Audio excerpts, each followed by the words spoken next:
diz a Bíblia, devemos imitar o exemplo de Cristo, que foi perseverante em meio às provações. Isso aqui é o título que está na minha Bíblia. Talvez na sua Bíblia o título não seja o mesmo, mas o texto você vai ver que é o mesmo. Mas o título na minha Bíblia, da palavra de hoje, diz: devemos imitar Cristo, que foi perseverante em meio às provações. Antes de eu ler o texto, olha aqui para mim. Tem tanta gente querendo imitar os outros, né? Sim ou não? É assim de gente que imita os outros. E você não pode querer imitar os outros, porque Deus te fez único. Posso ouvir um glória a Deus? Não. Deus fez você única. Você tem características que ninguém tem. Você tem um DNA que ninguém tem. Você é você, como Deus quer que você seja. Não precisa a gente querer imitar os outros, porque você vê aí fora como é que é o mundo.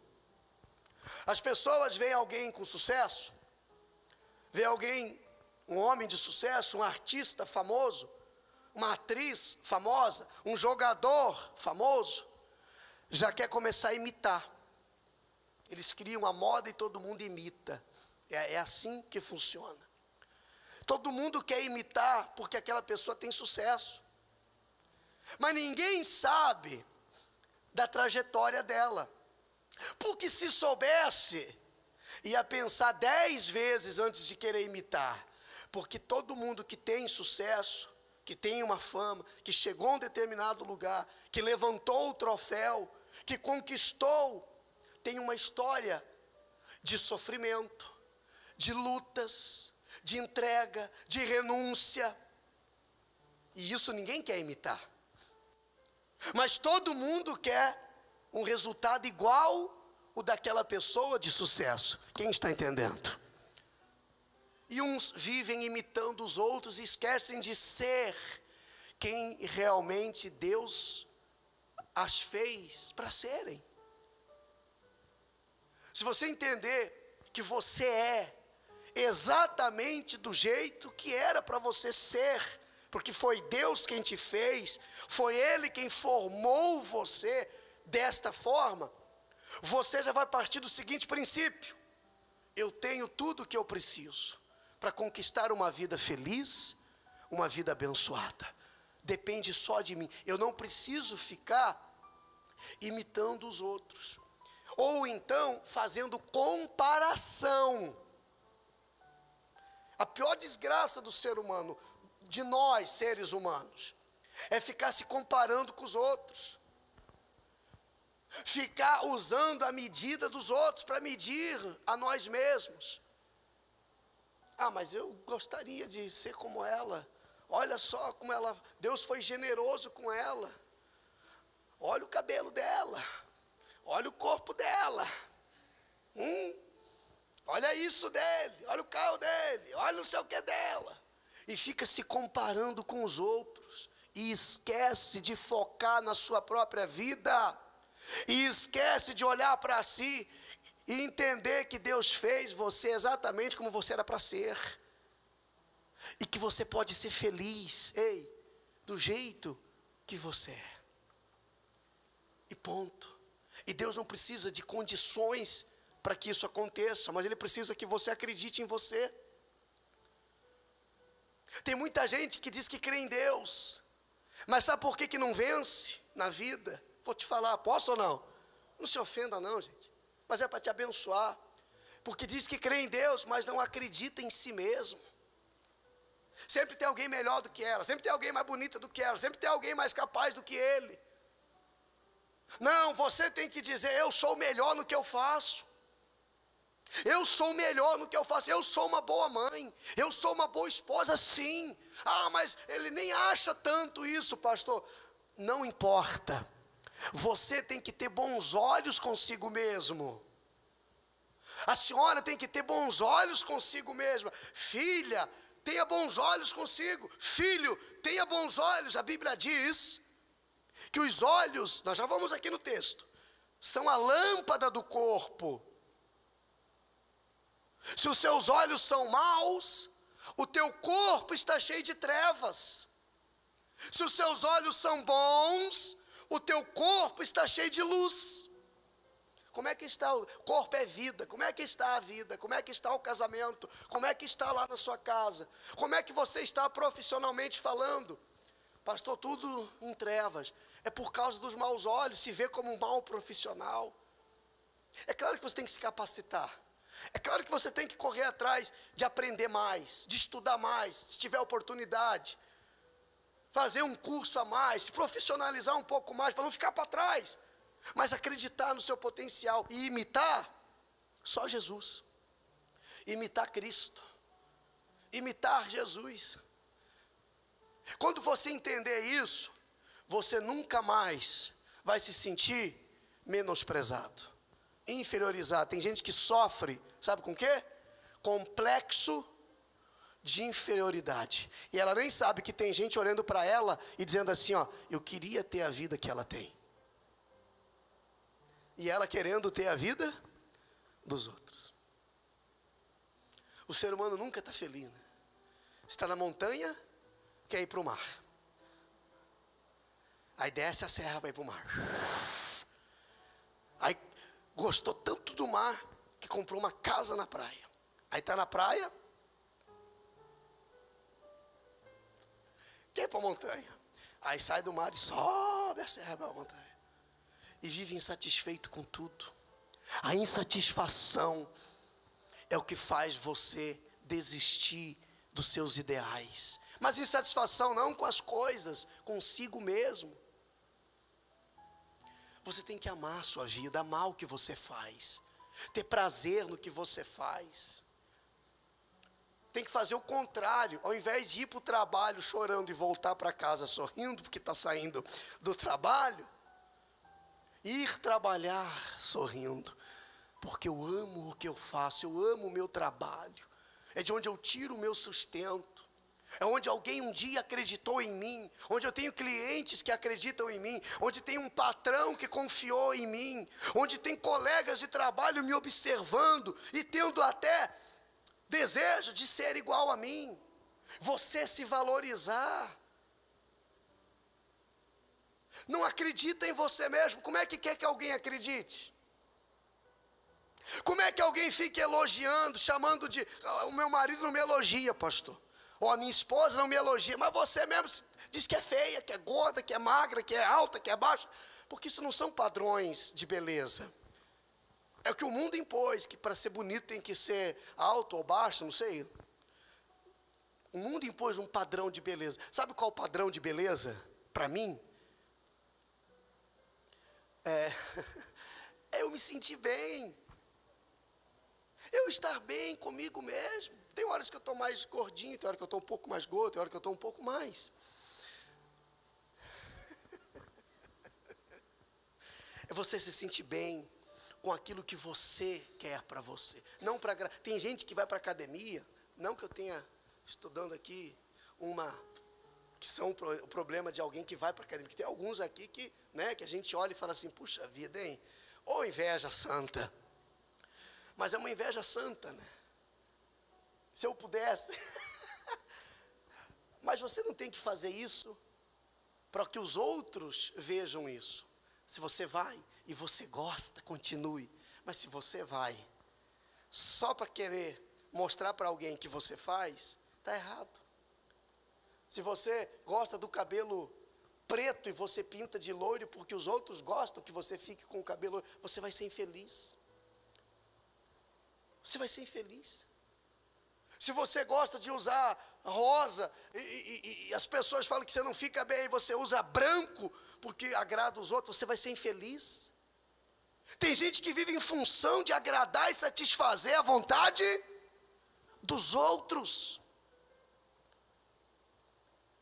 O que te faz feliz? Porque isso vai agradar o Espírito Santo também. Porque essa pessoa está com tudo que agrada a todo mundo, atendendo os padrões da moda, atendendo os padrões da beleza, atendendo os padrões não sei do que do mundo, mas está infeliz, está insatisfeita. quer imitar um, quer imitar outro e está insatisfeito. Você tem que estar feliz da forma que você está. E começar a tirar coisas boas dos momentos ruins que você passa. Aprendizado. Aí você vai viver a vida mais leve. Olha o que tem de gente que e é o que nós vamos ler aqui hoje, que se embaraça com tanta besteira, pessoal. Ela fica ouvindo atrás da porta o que os outros estão falando a respeito dela. E se falar alguma coisa contra ela, acabou o dia dela. Eu quero saber se está falando mal, está falando bem, fale mal, fale bem, mas fale de nós. É ou não é? Porque se isso fosse ajudar em alguma coisa, pessoal, eu descobri se estão falando bem ou falando mal de mim, se fosse ajudar em alguma coisa, mas só atrapalha. Tem gente preocupado com o que o outro pensa a respeito dela, o que a fulana acha a respeito dela. Você não tem que viver em função disso. Para de querer carregar um saco que não é seu nas costas. Sabe, tem gente que está com o saco cheio de entulho nas costas, porque vai pegando tudo que não presta, que nem o saco do mendigo, do andarilho. É um saco que chega a deixar o coitado calejado. Mas o que tem lá dentro de valor? Nada. Mas fala para ele, me dá aqui esse saco. Não dá. Aquilo ali é a vida dele. É uma marmita que deram para ele, que sobrou. É a metade de um cobertor que ele guardou, outra metade ele deu para o cachorro. É um sapato só, porque o par ele perdeu o outro. É uma calça maior que o número dele. Está tudo ali dentro. É um saco que ele carrega nas costas, com coisas que não é dele, com coisas velhas. E eu vou dizer uma coisa para você, tem muito crente andarilho, mendigo na igreja, mas não é de condição financeira não que eu estou falando. Eu estou falando que tem crentes, que tem cristãos, com o saco cheio de coisa ruim. Por isso que eu já ouvi pessoas falar assim, agora que eu entendi a expressão, eu estou ficando de saco cheio. E é verdade, porque você carrega aquilo que não é para ficar carregando. Quem está entendendo até aqui? Por isso que o apóstolo Paulo escreve essa carta aos Hebreus. Porque ele viu as pessoas andando assim. A igreja começou a viver assim. Começou a se embolar no meio do caminho. Sabe, começou a ser muito... porque o que tem de crente mimizento na igreja, cheio de mimimi. Tem ou não tem, gente? Todo lugar tem, mas na igreja tem mais. Qualquer coisinha, eu vou sair da igreja. Pastor passou, nem me cumprimentou direito. Lá a irmã, naquele lugar a irmã usa calça, na outra irmã usa... Cheio de mimimi, sabe? Não vai para o céu não. Como diz o pastor lá, não é crente não. Qualquer coisinha tira ela da fé, qualquer coisinha ela emborrece, fica com um bicão assim, parecendo um tucano. Sim ou não? Sim ou não, gente?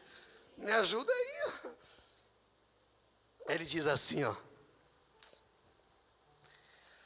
Portanto, também nós, visto que temos a rodear-nos tão grande nuvem de testemunhas, desembaraçando-nos de todo peso, de todo pecado, que tenazmente nos assedia, corramos a carreira, aliás, corramos com perseverança a carreira que nos está proposta, olhando firmemente para o autor e consumador da fé.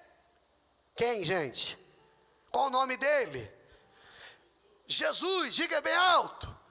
Olhando para ele, imitando ele, vivendo como ele, amando, respeitando a opção sexual, a maneira que a pessoa vive, a maneira que ela se veste. Eu respeito todo mundo. Não quer dizer que eu tenho que concordar com tudo, mas eu respeito, trato bem. Quando eu puder ajudar, eu ajudo. Se eu não puder ajudar também, não atrapalho. Não fico acusando, não fico criticando, porque senão é o meu papel. Senão eu vou gastar energia, eu vou gastar força com coisas que não vai me trazer nenhum benefício. Eu vou gastar energia, eu vou gastar força, eu vou focar naquilo que eu quero para mim, naquilo que é bom para mim. É nisso que eu vou gastar energia. Agora, tem gente que fica o dia inteiro curiando a vida dos outros. Quer ver então se a pessoa postar na rede social meias palavras? O que será que a fulana quis dizer com isso, hein? Aí ela vai nas outras postagens dela, fala assim, eu tenho alguma coisa, quer ver se é parente. Ó, estão achando lá que a fulana está grávida. Não, está não, a barriga dela está reta. Não, acho que não está não. Eu vi uma barriguinha, não. Mas ela não está casada, mas eu acho que está grávida. Eu não sei, não, vi ela tendo ânsia outro dia. E isso gera o assunto do final de semana. Aí vamos ver na rede social, aí vai, né? E aí não consegue descobrir que a gente é curioso, né, gente? A gente também não é de ferro às vezes, né? A gente quer saber. Mas resolve o quê? A gente gasta energia com aquilo que não tem nada a ver conosco. Já vou falar para você uma frase mal educada, mas uma frase que tem que carregar com você a partir de hoje, pro resto da tua vida.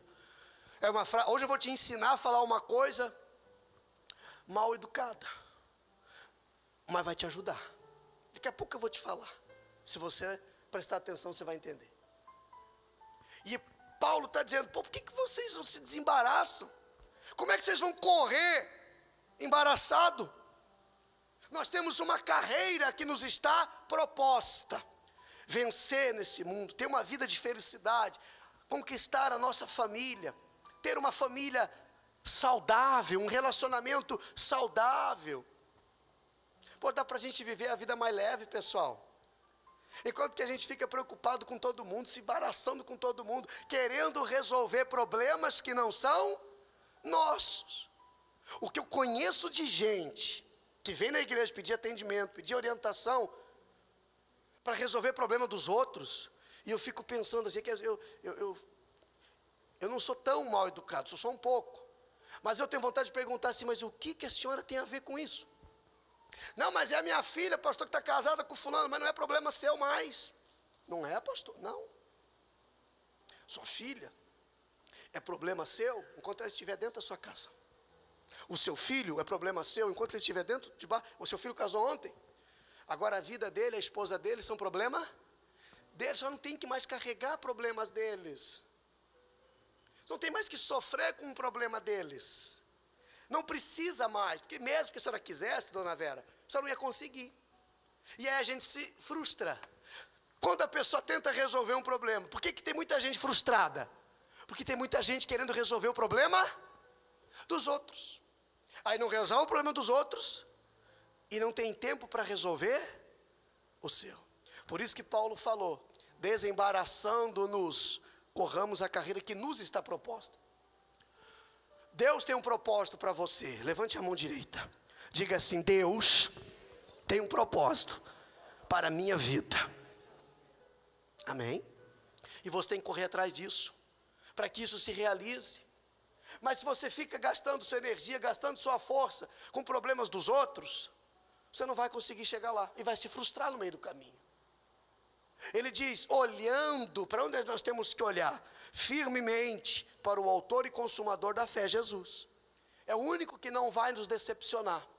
Vai ter gente que você vai tentar ajudar, que você vai ajudar e que vão te decepcionar. Aliás, você já percebeu? Parece uma praga, né? No meio do mundo.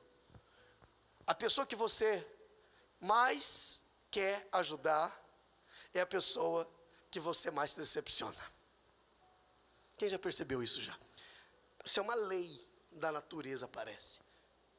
Parece que é exatamente assim que funciona o negócio. E aí as pessoas começam a se frustrar porque quer resolver o problema dos outros. Em outras palavras, sabe o que Paulo está dizendo? Sabe o que a palavra de Deus está dizendo aqui? Vou te falar. Está querendo dizer, eu acho que Paulo estava lá falando e alguém escrevendo, né? Ó, escreve isso assim, ó. Escreve aí o seguinte, cuida da sua vida e deixa os outros cuidar da vida deles. Aí o cara que estava escrevendo falou assim, não, mas isso aqui fica muito feio falar assim. Ah, fica feio? Então vamos colocar em outras palavras. Vamos colocar assim, ó, desembaraçando-nos do peso, do pecado, corramos a nossa carreira. Em outras palavras?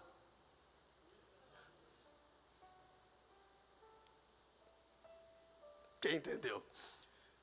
Se preocupe com aquilo que você vai resolver.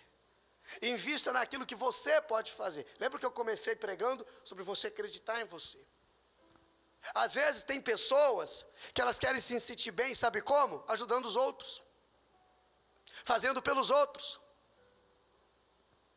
ao invés dela gastar essa energia para fazer por ela. Porque se ela estiver bem, se ela estiver feliz, só a alegria dela já faz contagiar as pessoas.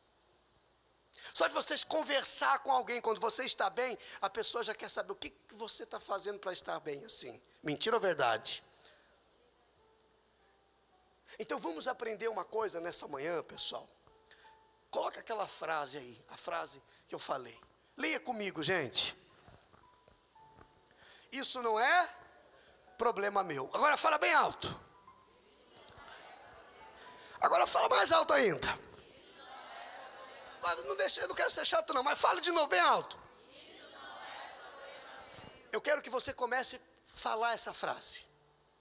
Quando você ouvir sobre coisas ao seu derredor que não tem nada a ver com você, e que você começa a querer atrair para si, no seu trabalho, nos seus parentes, nos seus amigos, com coisas, até, eu sempre falo isso à minha esposa, a gente tem isso em comum. Tem problemas que ela tem que resolver. Que eu olho e falo assim, olha amor, eu amo muito você, mas isso é problema seu. Você vai ter que resolver isso aí. Tem coisas que, mesmo nós sendo um só, somos casados, compartilhamos das mesmas dores, compartilhamos das mesmas lágrimas, dos mesmos momentos felizes, mas existem momentos, pessoal, tem coisas que são problemas meus e que eu tenho que resolver, que ela não vai poder. E se ela quiser resolver, ela vai só atrapalhar. Ainda que queira, ainda que a intenção seja, porque às vezes você vai querer ajudar, alguém vai querer ajudar você com boa intenção, e ela estraga tudo. Tem pessoas que vivem em função dos outros, vivem em função de um, vivem em função do outro. Chega a andar assim, ó, se é que você me entende. Chega a andar assim, ó, porque está colocando um fardo que não é seu. Você tem que começar a olhar para isso aqui, e isso aqui, para quem entende, é libertador. Quando você ouvir coisas que estão falando, ainda que usando o seu nome, sabe o que você tem que dizer? Isso não é problema meu. Tá bom.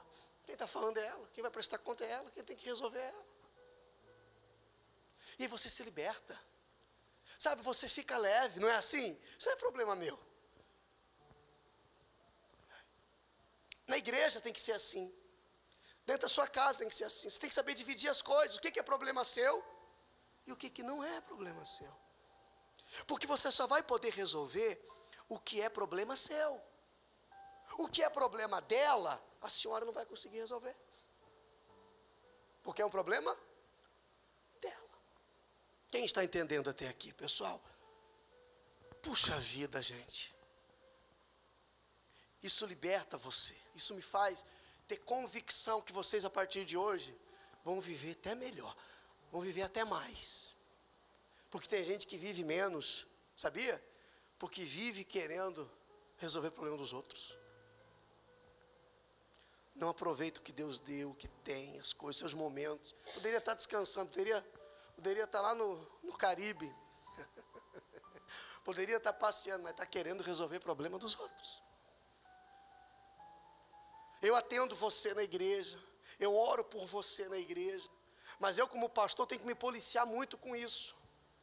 Eu estou aprendendo agora, com 20 anos de pastor, eu estou aprendendo isso agora. Eu tenho aprendido isso agora, que o problema das pessoas não é o meu problema. Quantas vezes que eu já não falei, não, o seu problema é o meu problema. Eu estou errado se eu falar isso. Porque o seu problema é seu problema, não é meu. Eu não vou conseguir resolver, e eu vou para casa, eu vou orar pelo Paulo, eu vou orar por ele, aí o problema dele é o meu problema, mas ele não quer mudar de vida, é um cabeça dura, ele não quer me ouvir. Aí eu falo, Paulo, faz assim, Paulo, ele faz o contrário. É só um exemplo, tá, Paulo? Paulo, faz assim, ele faz o contrário. E aí o que acontece comigo? Qual vai ser o meu sentimento? De frustrar? porque o problema dele é o meu, e se ele não resolve o problema, eu fico com um problema junto com ele. Só que o problema dele é dele, não é um problema meu. Se ele não quiser dar ouvidos, aí não tenho nada que eu possa fazer. Quem consegue entender? É assim no dia a dia. Porque nem todo mundo vai fazer como você gostaria que ele fizesse ou que ela fizesse. E isso não é. Você vai educar o seu filho. Você vai falar, Gabriel, não pinta o cabelo desse jeito, Gabriel. Ô, Gabriel, meu Deus do céu. Brincadeira, tá? Isso não tem nada a ver. Isso não tem nada a ver. Isso é o de menos. Eu estou até pensando em dar uma... Eu gostei. Né? Acho que... Quem sabe domingo que vem eu venho com visual novo. Já tem uma vez, já quase ficou assim o meu já. Falando em visual novo.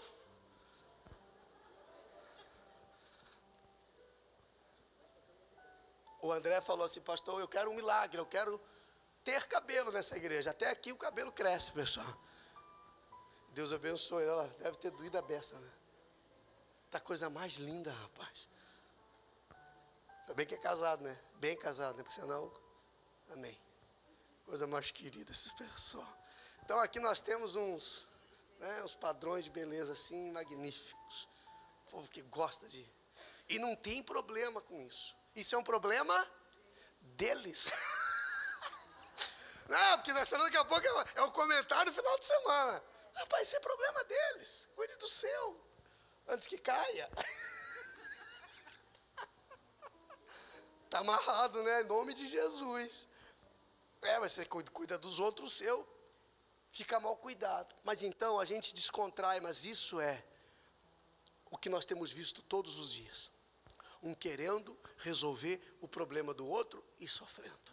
Então quando você vem aqui, eu vou te orientar, eu vou pregar a palavra para você. Eu vou dizer, venha sexta-feira, que é o dia da libertação, se você precisar de libertação. Eu vou dizer para você, venha domingo, vamos orar pela família, vamos pegar firme com Jesus, se batiza nas águas, entrega a vida para Ele. E se você não fizer isso, a tua vida não vai mudar, e isso não é problema meu. Eu não posso carregar isso comigo. A pessoa veio, saiu da igreja, e saiu até falando mal, porque normalmente, quando a pessoa sai de um lugar, não sai, dificilmente sai falando bem. Mas isso não é problema nosso. Como é que eu vou conseguir, pastor, usar essa fé? Só para me terminar, vou encerrar agora. Lá em Romanos 12, ele diz, ele ensina o segredo. Hebreus 12, agora Romanos 12, ele diz... Pega a Bíblia, fique em pé no seu lugar com a Bíblia aberta, se você tiver com ela. Você não leia comigo ali, ó. Romanos 12, verso 2. Ele diz: e não vos conformeis com este século, mas transformai-vos pela renovação da vossa mente, para que experimenteis qual seja a boa, agradável e perfeita vontade de Deus. Então ele está dizendo ali que a mudança começa aqui. Na minha mente, eu vou começar a mudar. Eu vou deixar de fazer da minha mente lixo, lixeiro para o lixo dos outros. Do meu coração, lixeiro para o lixo dos outros. Porque tem gente, a pessoa fala ruim dela, ela guarda aquilo. Você está botando o lixo dos outros dentro de você. O que a pessoa fala, o que ela pensa, o que ela... é um problema dela, seja quem for, ainda que seja o seu cônjuge. Mas ele fala isso, pastor. Ela fala isso. É um problema? Você não tem que sofrer por isso. Não sofra por isso. Não queira guardar o lixo dos outros. Muda a mente, muda tudo. Ele fala, transformai-vos pela renovação da vossa mente. E você vai experimentar a boa, perfeita e agradável vontade de Deus. Pode dar um glória a Deus assim? Aí? Amém? Que maravilha, é isso. Nós vamos experimentar a boa, agradável e perfeita vontade de Deus.